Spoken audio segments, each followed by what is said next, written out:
Dubai has been a fertile land for Indian business leaders who have established global brands in the world's oil hub. One of the fastest growing cities globally and the most populous in the UAE, Dubai attracts Indian business persons as it offers ease of doing business, access to world-class infrastructure, investors, world-class living standards, no income tax, and proximity to India, Africa, and Europe. Now, when it comes to setting up a business in Dubai, you can set up your own company in either a free zone or the mainland. But you may be asking, what is the difference between the two?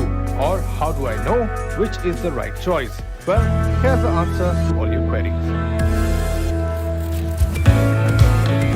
A mainland company is simply an onshore entity registered with the relevant Emirati government body. The fundamental feature of a mainland company is that there are no restrictions on its commercial activities. However, you require a local sponsor or a UAE national to be a partner in the company for some business activities.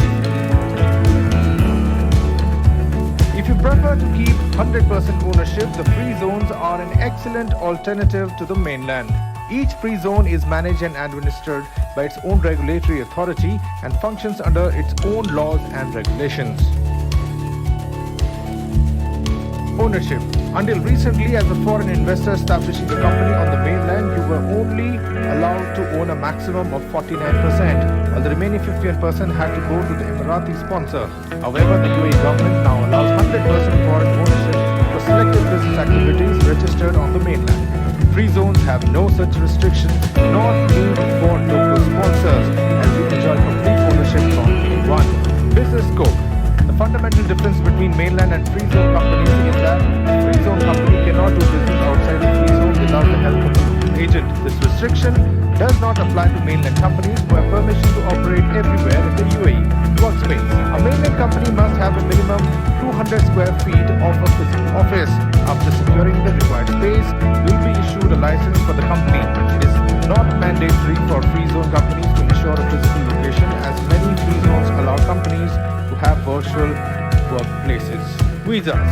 Mainland companies are not subject to any visa restrictions. However, the number of visas issued is dependent on the workspace area.